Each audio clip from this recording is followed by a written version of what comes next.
When you look at a commercial for a sizzling burger, a glossy chocolate sundae, or that perfectly seared piece of salmon, it looks almost too good to be true. But there's an art behind that mouth-watering image, and the person behind the scenes is just as important as the chef or the brand itself. Today, we're going to be exploring the world of food styling, the tricks, the creativity, and the sheer precision it takes to make food camera ready. My guest has been shaping the way we see food for over 2 decades, with work featured in some of the biggest campaigns in the country. She's collaborated with McDonald's, Hershey's, Popeyes, Burger King, and yes, of course, Mowi. And when she's not on set making food look irresistible, she's competing as a world-ranking Ironman athlete. Talk about discipline and dedication. After the break, we'll be sitting down with Kimberly Tabor, the powerhouse food stylist behind Lights, Camera, Food, and get an insider's look at what really happens when the cameras start rolling. Seafood isn't just a dish. It's a global story. The Decoding Seafood by Mowi podcast series explores the science, sustainability, and surprising truths behind the seafood you love, straight from the voices of those shaping the industry. From chefs, scientists, influencers, and insiders who live and breathe seafood and uncover what most of us never see.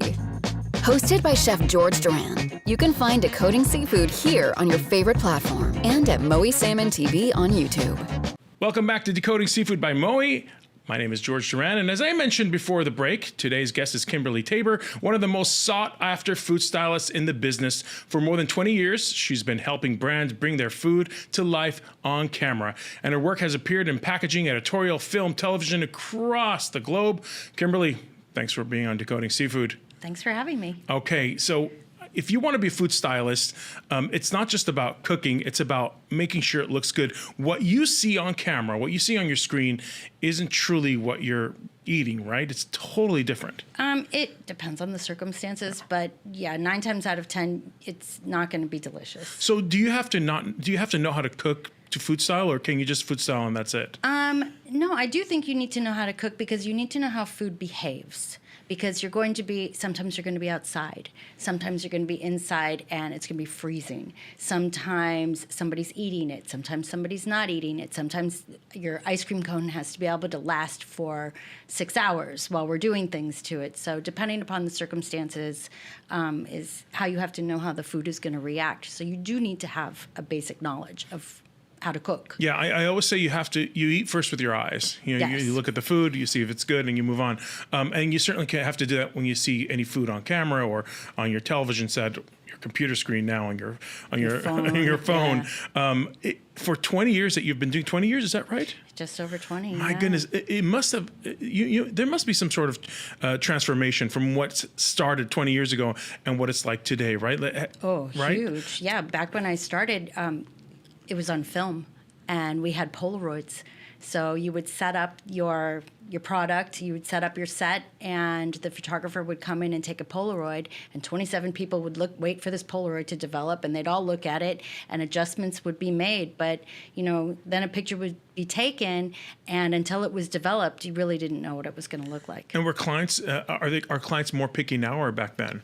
It's easier to be much more picky now because we have computers and we can tweak things, and there's Photoshop, and what if we crop it here, and can we adjust the lighting? So yeah, it's a lot easier to be picky now. Right, because you can fix everything afterwards in the color correction and post, as they say all the time. But when you're shooting in film, like you got one shot, and it's got to look really good. Yep. There must be some foods that are more difficult to shoot than others, right? Yes.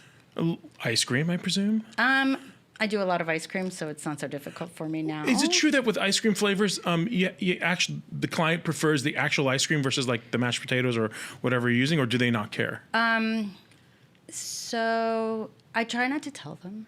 Okay. All right. Okay. So if nobody knows, speak no evil. That's it. It's ice cream. Yeah. And then it doesn't come up, and they're like, "Wow, the ice cream looks great." I'm like, "Wow, thanks." Yeah. But when it comes to shooting something like salmon, there's nothing you can't cheat salmon. You can't cheat salmon. Yeah. You cannot. Salmon. It's got to be good salmon, quality salmon, the best salmon. Good quality. And I know for a fact because when I shoot my salmon that Mowi sends me, they sent me like the highest quality.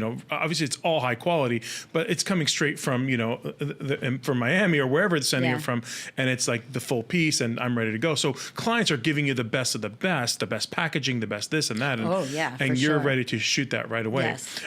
Now the industry has transformed enormously. We've gone from television, broadcast television, and now everybody's kind of online and swiping Right. left and right. How's that affected your job? It goes faster. Yeah. And I have to keep up with the trends. Are you getting paid less? Let's say No. that no. Oh, geez, I'm good fine. for you. All right, Thanks. good. I'm very lucky. Yeah. So what I hear is that being a food stylist is a dying breed. Would you agree with that? I would have agreed with you a few years ago. Why? During the pandemic, when nobody was really working, we couldn't do as much as we do now. Influencers and social media really came to a rise, and I was watching all of these brands rely on the influencers, and we see people in every restaurant with their iPhones taking pictures, and I thought, well, this is it. This is what everybody's going to want now. I'm done. They're not going to do the professional stuff. And then slowly but surely it came back. The big restaurant brands were like, no, this isn't working. This isn't really portraying our food in the light that we want to see, and we can't use these pictures for menus and billboards and the sides of trucks and things like that. Yeah. So it came back. I was concerned for no reason. Yeah. Are you concerned about AI taking your job a little bit? I went through that horror a couple of years ago. Well, what do you mean, a and couple of years ago? Like it's happening. It's more happening and more now. but it's not good. Oh man, okay, then you're on the wrong platform, perhaps. I It's- mean, literally, as we're speaking this, and by the time you listen to this podcast, it evolves week at a time. I can see when I'm Yeah. scrolling through, I can tell if it's real or if it's AI. I don't know about that. I can Really? definitely tell. Yeah. There's no way you could I tell. probably have been fooled many Yeah, times, yeah, yeah. I'm sure. Well, how do you but, how do you even figure? How do you verify that? I can tell by the way certain ingredients react. Yeah. I'm like, lettuce really Man, doesn't I do have that. been fooled. or- Like I have come up with sometimes images myself, and I'm looking, and there's crumbs and there's pieces, Yeah. and I'm just like, oh my god, yeah, like it's pretty good. yeah, Kimberly's in trouble. That's all I Oh say in my God! head. Oh God! Maybe it's wishful thinking that No. I'm hoping it's pretty bad. Well, but do you feel like you might retire soon, anyways? Like, are you in your prime? Is that what I'm hearing? I'm feeling good. I Yeah, love my yeah. job. I keep busy. Yeah. I mean, I really love my job. I would be sad to Yeah. walk away from it at this point because it's really just a lot of fun. It really, I know because I've seen a lot of the behind the scenes. I used to have a show on the Food Network called Ham on the Street, I know amongst it other well. shows. And you were one of my first food stylists. My first food stylist here when we shot in Miami. You brought in some pictures that we can take a look at. Yeah. This was a long time ago. This was what, It's a 15, 20 long years time ago? I think it was 06. Yeah. Man, so you Almost must have, that was 20. 20 years ago. So that's Yeah. when you just first started. Yeah. Pretty much. Amazing. I do remember that we did something with exotic meats. Yeah. It was like guess that meat, and we had like different kinds of meats, like ostrich, bison, whatever. People had to bite into the meatball and try to guess what meat was what. Yeah. And I don't know what magic you pulled, but you found those very extravagant meats. Kangaroo, ostrich. there was kangaroo, yeah, there was too. kangaroo. There's ostrich, elk, boar. Yeah. It was. What is like the most difficult type of food to work with when it comes to food styling? So I get asked this question a lot. And probably one of the most popular foods is the most difficult to capture well, wings. What? Wings. Why? Okay, you got two shapes and they all look the same. Once you season them, they all have the same texture. Yeah. There's only two shapes. So when you start to pile them, a restaurant's like you can buy 5, you can buy 8, you can buy 12, you can buy 20, whatever, and you start piling them, it just looks like a mound of something. Like a blob. Right. So it's very, very difficult. And it's between me and the photographer to find the right angle and to find the right lighting and to get the shadows right so that you can identify each wing and count them because Because you can't separate them on a dish and take a No. photo of them. They have to be in a pile, like they come Right. in front of you, and it's got to Right. be salivating. Yeah. And they're already wet, so they have all that sheen and lighting. And and they're all the same shape and color. I would have never thought Yeah. that wings were that difficult. They're the most complicated ones to make look good. Yeah. And everybody wants to make sure, okay, we sell 8 wings for, yeah. $9.99 or right. whatever. And I want everybody to be able to count 8 wings. And you're like, all right. So, yeah. So they want to see the entire wing in the pile of wings. That's super interesting. What is the easiest food to style? What is the easy? Well, okay. So for over 20 years, I've been making hamburgers. Okay. So I can make those in my sleep at this point. Hamburgers are pretty easy for me. Yeah. Was there an aha moment when you discovered something that you kind of said, "Oh my God, I could just do this to the food and it's going to look fantastic, and I don't have to do anything else"? Oh, that's a good question. Yeah, I see food stylists bringing in the nonstick spray and just being like zip, and it's like hairstyling, but for meats or whatever. Yeah, we do. I mean, I definitely have a lot of spray bottles. Yeah. Yeah, I spritz the heck out of everything. Have you ever spritzed your own hair with oil accidentally? Yeah, probably. Yeah, of course. Probably. Yeah. But you can't do anything without a spray bottle. Yeah. Are there any foods that you like working with because you get to eat it afterwards? Besides Mowi salmon, of course. Oh, I do love working with Mowi salmon. It's Yeah. good. And they give me a lot of freedom and editorial creativity, which is a lot of fun. The best clients are those clients that give you that freedom to say, look, we trust you, do what you have to do, make it look good, and we're happy with it. Right. Usually there's nothing to correct afterwards. A lot of my big, more commercial clients, I get everything from their test kitchen or from their stores. So it is actually the food you get when you go to the restaurant. It just looks better. It's like, I tell people I'm like hair and makeup for hamburgers. Like if you saw, when you see a pair of jeans that you want in a magazine, is that really what you think you're going to look like in them? Right. It's the same concept. But when you go to that store, you want to taste every ingredient in every bite. Yeah. That's not what you're going to get. My sandwich, by the time we take a picture of it, it took me probably 45 minutes to build this. It's cold. Right. It just looks good. It doesn't taste good. We'll be back after this break. Mowi salmon comes ready to cook, ready to grill, ready to season, or pre-seasoned, and ready to eat. And an assortment of flavors for an assortment of people. Mowi salmon. That's the one issue that I have often when I'm doing any shoots, especially for live segments. Like I have style, or I have the stylist style the food, and it's the cold food that is just the beauty shot, as we call it in the industry. It's called the beauty shot, where you have to have that main final dish that's going to look beautiful, that the camera's going to focus on, and then the food that I'm cooking on the air is behind that beauty shot. That's the one that's edible. Right. But everybody goes for the beauty shot one because it looks so pristine. Right. But that beauty shop has been stuffed with paper towels. It's cold. It's sprayed and all this stuff, and people are going for it, and they're about to shove it in their mouths. And the amount of food stylists I've heard scream, "Don't touch Don't that!" touch that one. The worst is when you have segments with children, because the children they don't know that popcorn ball is not edible, or you shouldn't be eating it. We haven't shot it yet, and they just grab at it. Have you had any? Or go on. The kids, they'll grab the fries and they'll just, on camera be like, "Oh, it's cold." Yeah. And you're like, you have to act like it's hot. Thanks. Yeah. That's the beauty of live television, and the beauty of the hosts who are broadcast professionals. As bad as it tastes, they have to still say it's good. Because again, at the end of the day, and I explain this to people all the time, I when I do segments outdoors in the winter, for example, and the meat is out there or whatever it is, and they're going to grab and eat it right before we go on air, I say, it's going to be cold, heads up. You're going to have a cold. Just make sure you understand that. I prepare them mentally. This food is not like what I would cook when you come to my home. Right. Yeah. What does your food look like at home? Oh, people ask me this all the time. I'm like, well, they're not paying me. They want it to taste good. They don't care if it looks good. Yeah. But I will say that it doesn't look bad. Yeah. Well, it better not. It doesn't look bad. You're not adding grill marks to something that hasn't been grilled either, right? No, but I have been known to blowtorch a few things in my kitchen before it goes out onto the table, funny. just to get that nice sear. Yeah. But definitely no mashed potatoes for ice cream. No, of course not. For ice cream. Tell us more about your partnership with Mowi, what you're doing with them, and how you like working with them. Well, I love working with them because I always get to bring home the leftover salmon, so that's a big treat for me. Because their salmon, I think I was listening to your podcast the other day when I was on the bike. Actually, I was listening to this podcast, and you were talking about how delicious it is in the air fryer. Yes. Spot on. You cannot ruin it. Yeah. in the air fryer, it's so good.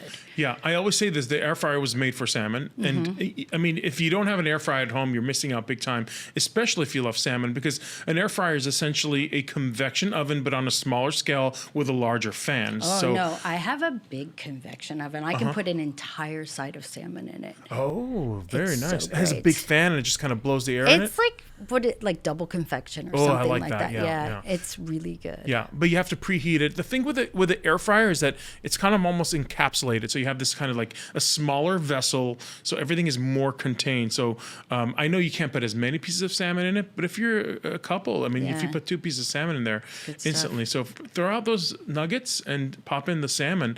In fact, I make salmon nuggets all the time, and they crisp up yeah. instantly. I think I did that for Mowi on one of our shoots with salmon nuggets. They were good. They're fantastic, Yeah. and honestly, you barely need oil. First of all, the oil is already inside of the salmon. The omega-3 fats is already in the salmon, so you genuinely don't need to spray or add any oil into it. It just cooks up, and again, what happens is that it dries the outside, the skin is crispy, Right. and that juice just remains in there.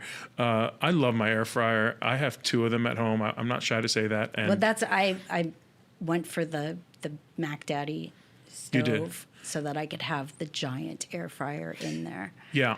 Inside of the oven. Yeah, it's like one of those double decker ovens, and the Yes. top I can just make into an air fryer. And So it's jealous. So great. So jealous. What type of recipes are you cooking for Mowi, for example, salmon? Oh, well, the salmon nuggets, like we Yeah. just said, and we've done salmon pasta. We did a great charcuterie board with salmon and bagels and eggs. And, With duck and trap, right? Yes. Oh, fantastic. So good. Yeah. We've done a couple of spreads for the holidays. We did like an Easter spread and a Thanksgiving spread and a Christmas spread, and Yeah. they just let me do whatever I want to with the salmon. I always just try to make it look luscious and colorful. Yeah, I mean, there's no problem with making it look colorful with Right. the salmon. If the salmon is not previously frozen, right away you can see those like kind of marbling lines on it. Yeah. It's such a thing of beauty. And every time I'm shooting the salmon for Mowi, for example, also, I'm like, this is like a work of art. I almost don't want to cook it. It's so beautiful. It's like, it looks fake almost. It's so beautiful. But that's literally coming out of the package that I'm buying at the store. And I'm opening it up and I'm just like, this is amazing. It all looks good. So one of the tips I tell people is always dry your fish. When I say dry, I mean use a paper towel to Right, to blot to it. wipe it, to blot it all the time. Yeah. You're constantly coming up with tips yourself also. What tip could you give some of our viewers to make food look better? Obviously still edible. We're not talking about food photography, but something that's going to up their game a little bit when it comes to something like fish, for example. What is one thing that people are doing wrong, you feel? I think you need to incorporate color. Yeah. Always make sure your plate is colorful. Don't over sauce. Like a nice drizzle of sauce is enough, especially because you want to be able to taste the salmon, not just the sauce. And I do like crispy skin, and I like a nice sear on the top. So I make sure to give it a healthy searing on a really hot pan. Yeah, and you want that crispy skin. I love that People like crispy that skin. skin, don't Yeah, they? it's good stuff. It's almost like the crackling, Yeah. like a pork crackling, but it's salmon crackling, Yeah, so to good. speak. I did come up with a recipe for Mowi a while back, and it was reusing the skin for dog treats, because Oh. dogs also need omega-3 fats. Oh, I think we did that once. I think we did do a dog treat. Yeah. Yeah, it might have been my shot. recipe. It might have my recipe. been. Yeah, because I shot the video for it, and I have friends from Georgia and from all around the U.S., and they're like, we had all the skin left over from the salmon that we were cooking. Wait, and why aren't they eating it? I don't know. I think it's because we know when you bake salmon, for example, the skin will be That's a little soft wussy. and it just Yeah. comes out. And some people have, like my wife doesn't like the skin of the salmon. I don't understand why, but she just doesn't. She's like, I don't eat the skin. It's something in her head, almost like she doesn't eat the skin from the fried chicken. I don't get that either. I don't know, whatever. She literally removes it. And I'm like, that's the point, And also with salmon, that's the point, is like the skin is like Yeah. tasty, flavorful. It can be crispy. So she doesn't eat it. And that's fine. I respect people's weird eating respect habits. I respect the that. wrong opinion. So then what do you do with all that skin? And what I found was that dogs love it, love it, love it. And it's so good for them. So I made it like a dog-friendly version of it. But what I did find is this one company that is repurposing salmon skin, because there's a lot of salmon that's sold without the skin out there too as well. That's fine.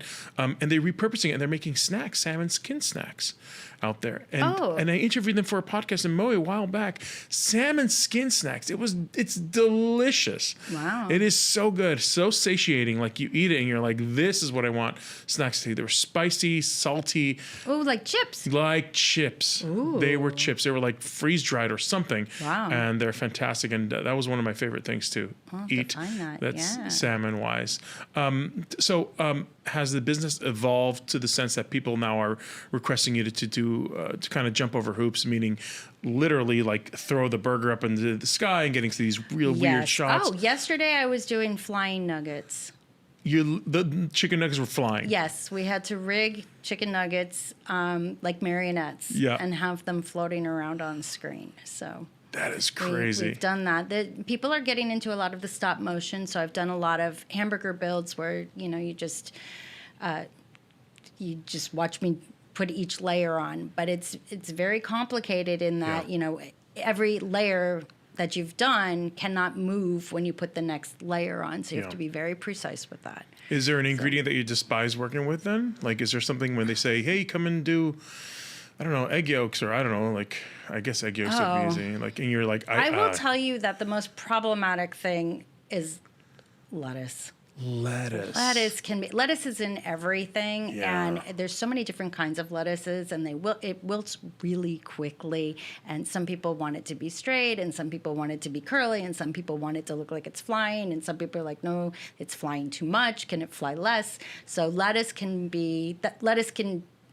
slow down your day. Yeah, it sounds like you're losing sleep over flying lettuce. I might be. Yeah. I might be. It's not the way to go. There's a lot of lettuce. Yeah, and like you said, it's very delicate. Very and delicate. Wilts very much. Right. I mean, they're hot lights, and it dies pretty quickly. Yeah. I know that you're also an athlete. Thank you. I mean, that's got to be quite a balance to have working with food and also having the proper nutrition and then being able to work out as much as you do. Tell me how you balance that. So working out helps me stay focused. It actually makes a big difference in my work day because it's a good way to start your day. And you feel like you're already accomplished by the time, you get to the set, and you have the endurance and you have the confidence. I mean, look what I did already today. There's, whatever challenges I have today, I know I can get through it. So I think that the training and doing something like an Ironman, which is something you really have to believe in yourself. I mean, it's hard. So you do have to have the confidence and believe in yourself. So when your day does get challenging and the lettuce won't cooperate, or the client really does want real ice cream or whatever it is, you can just kind of take a deep breath and say, I know I can do this. We can roll with this. We got this. And you just make it happen. And then nuggets start flying. Yeah. There have been days when we've gone through a lot of hot glue on set. So You know what I want? I want to live in a world where I can just walk into anyone's mom's house and go in there and eat their food for that night. Ooh. Like set up this whole system where you're invited to my kitchen. I'll pay the $30, whatever it is, but I'm eating at your home. Like I want that. I mean, the taco trucks are great and the hole in the walls are fantastic. It still is an establishment. I want to figure out a way that we can start this kind of business where moms are inviting me over. That sounds like a show, George. Right? It totally does. I think that's the next show. Oh my God. I want to eat your mom's food. Oh my God, my mom's food used to be amazing. Even my friends would come and they're like, I thought my mom's was the best. Your mom's is the best, George. I will tell you that as a Jewish mother, when my kids would go to summer camp, they would be fights over whose mom's matzo ball soup was the best. I mean, that's a thing. Let me tell you something. My matzo ball soup is fantastic. I don't know. I'm willing to go against you on that one. Really? Let's do a matzo ball soup challenge. I make my schmaltz from scratch and I incorporate it inside of the matzo balls. Ooh. Yeah, I save chicken skin for the last 2 weeks before I make my matzo ball. Render the fat, take that fat, and incorporate it inside the balls. Who has time for that? It's there. It's Wow. the skin is lying there. Why not? Yeah. and just kind of I don't save chicken fat. I save duck fat. Duck fat is great too, yeah, but chicken fat is like there's something else about chicken fat. My that is grandmother like the used to schmaltz. have a container of schmaltz in her fridge at all times. She cooked Yes, everything in yes. it. Oh, my wife is Jewish, and her mom like literally is like, when are you making those? Wow. She's calling me sometimes. She's like, it's almost Hanukkah. When are you making those? All right. The matzo ball Let's soups. go. But my matzo ball soup is very special, and I See, love that now we little have to do this. the droplets of fat that is on the soup as well. See, that's the kind of food I like. I like comfort food, and that's why when I talk about Mowi salmon and so on, like for me, like I can't go into a restaurant and order salmon. Because my salmon, homemade salmon, is the one that I like the most. Because it's cooked to the way I like it, perfection. And I just feel like, for me, comfort food is that. It's like salmon made at home. Yeah. When I come to someone's house and they make me a baked salmon, I'm like, yes, that's what I grew up want. in Seattle. So Oh, yes. I grew up on salmon. Yeah. I mean, at least 2 nights a week, we were having salmon, hollandaise, asparagus, and rice. Yeah. I remember, I mean, I can taste it now. And the best, one of my most fondest experience was at Pike Place. Pike Place. And I had a candied salmon there. And it was like, they had taken the salmon, I think kind of dried it and sweetened it somehow. But man, it was like sweet candy jerky, like salmon jerky. Yeah. Oh my God, I will never forget. To this day, I can't find anything like that, anything similar to that. We're going to have to speak to Mowi and see if they'll, if they'll start make it for making us, some yeah. smoked candied salmon jerky. I don't know, something like that. Because that's the thing, is that people are starting to discover that you can really have this incredible balance between sweet and savory now. And salmon. Like the bacon maple donuts. Yeah, absolutely. Duck Trap just came out with like the hot honey smoked salmon. Oh, I love it hot is honey. out of this world good. Like, Yeah. of course, why haven't we thought of this? I have an everything bagel story. Go on. I was doing a shoot in Mexico. Yeah. And they don't have everything bagels Oh, no. in Mexico. So one night I'm in my hotel room, and I've got plain bagels, and I am hairspraying them and adding the everything bagel seasoning. Wait, did you have to make the everything bagel seasoning Yeah, for I had to yourself? go to the store find the and garlic find- and yeah, I had the to source seeds everything. and just make your own seasoning mix. And I'm sitting there in my hotel room with hairspray and making my own seasoning. And I I'm, love like, it. attaching the everything bagel seasoning. I just made a recipe for Mowi salmon, and I literally, it was just it was a roasted salmon. It was a whole side, and I literally just embedded the everything bagel seasoning on top of it. Ooh. And I popped it into the broiler, cooked that up. It solidified. It almost like made a crust out of it. Right. It was so freaking good. It was so Yeah. good, because honestly, like smoked salmon and everything bagel is like quintessential. Like that's a Yeah. good combination. But why not on a big slab of salmon? Just shove it into the oven. I mean, it was fully covered, the and it air looked good fryer. too. The air fryer too. That's But what I I'm wanted to saying. have that really, really crisp top on top of it, and a side Then won't you fit need in a the air fryer. blowtorch. Oh man, you and your blowtorch! I love my it. blowtorch. Do you carry one on you everywhere? I do. Do you really? I do. No, you're lying. I don't have it with me, and it's hard to travel with it. Yeah, I travel with a instant read thermometer. Oh, I believe that. It's in my hotel room, literally. It's because I leave it in my bag everywhere I go, and I'm Yeah. just like, oh yeah, and I pull it out of nowhere, and people are like, "What? Are you insane?" I'm like, "Of course I'm insane." Yep, that's me with the blowtorch. Yeah, I love it. That's Yeah. awesome. Of course, there's a gas canister everywhere. I have, I mean, there's a hardware store in every city, so I can go right. and get that, yeah. Okay, good to hear that. Or like when I'm in Seattle, any Asian market has those things. Okay, So, I won't yeah. tell any of the security. The Iwitawi, I think, is the brand. Yeah. I love those. Yeah, I have a ton of them. So tell us how it is to work with Mowi on your set. Oh, Mowi's fantastic. We always get the freshest pieces to work with, and everything is always just so luscious and the perfect shape. So I don't have to do much to it. Just, hit it with my trusty blowtorch, make sure it's covered with some beautiful garnishing, and the presentation and the lighting shows it off